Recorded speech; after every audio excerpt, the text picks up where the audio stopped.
Greetings, Neuro Ninjas. Hope you've had a good week. This week's question comes from a Year 6 child linked to a couple of events in that person's life. A grandma that shielded through the spring and the summer, and watching a TV news report about anti-vaxxers and anti-lockdown protests in London. And basically, very bluntly, he said, well, you're the brain guy, you explain what's going on there. Why are those people responding in such an irrational way? Why are they not following all the advice? What's going on there? So why are there so many conspiracy theories flying around in the midst of a global pandemic? It isn't coincidental. There's a link between those two events, and it isn't a conspiracy theory link. It's actually to do with the behaviour of a human brain. So you'll remember the way the brain works. You've got the amygdala deep in the emotional centres of the brain, level with our ears, and its basic mission is to spot uncertainty and pass that information up to the prefrontal cortex behind our forehead. And the prefrontal cortex, within the space of seconds, minutes, hours, days, weeks, begins to come up with solutions to the complexity that the brain is faced with.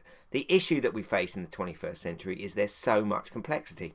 VUCA is what we call it: volatility, uncertainty, complexity and ambiguity. And all neuro ninjas know about VUCA.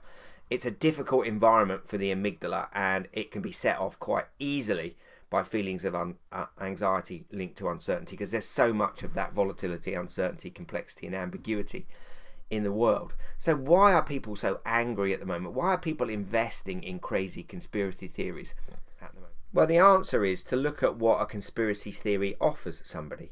First of all, it offers them a sense of agency, a sense that they know what is really going on, and that can help them get some sense amongst that sense of fear that they've got an answer to the fear. It isn't the answer, it's not correct, it's a set of, well, it's not even opinions, it's a bunch of nonsense. You know, you're entitled to your own opinions, but not your own facts. But you've kind of left facts behind. But it does give you a sense of agency, a sense that you alone know what's going on. And that means that it can respond, you can respond to that fear with kind of, what's the next real step emotionally away from fear? And it's anger. So, you know, once you've tipped into that area of conspiracy, you've then got anger available at the plot behind the scenes that you've spotted, and that's what drives you to go on protest, say a bunch of nonsense, and actually put people at risk. You know, people who are following conspiracy theories aren't wearing face masks, aren't necessarily following social distancing, are saying all manner of kind of upsetting and dangerous nonsense. But if you look back in history, you can see that this is an output from the human brain. Whenever there are really tricky and difficult moments, lots of uncertainty, you get an upswing in conspiracy theories and nonsense. It's just the way the brain works. So if we stand back far enough, understanding, like neuro ninjas like we are, understanding the way the brain responds to situations, we can see the patterns in our brain's own response, which is the power of metacognition in action.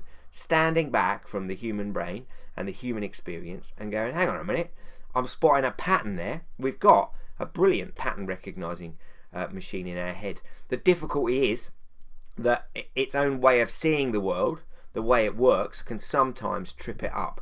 So conspiracy theories, you get a lot more of those whenever there are times of challenge and uncertainty. People that are suffering, and I would say suffering conspiracy theories, are full of fear. That fear becomes anger, which gives them a sense of agency. They know what's going on. They're blaming a bunch of people. Remember that blame is a cognitive distortion. So the solution is to take a very, very deep breath, calm oneself down, dive into the science. There are answers. You know, there are still lots of questions about coronavirus, but there are answers. There's a lot of detail. There's a lot of incredibly impressive science happening across the planet. And although it is a very distressing and difficult time at the moment, as we're going into winter, you know, there's lots of concern for people at the moment in terms of health, mental health, etc.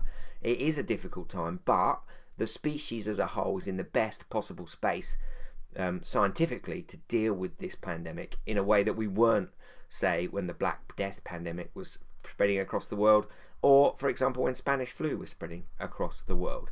So that is why there are so many more conspiracy theories flying around. In terms of dealing with people that are experiencing and suffering from, they've kind of come down with a conspiracy theory, like you might come down with a cold. They've come down with a conspiracy theory.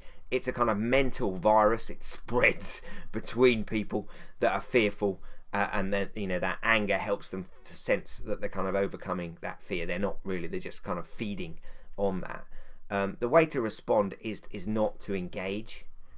Is to be compassionate and supportive, but not engage. You're not going to convince them. There's literally no point in having an argument with them.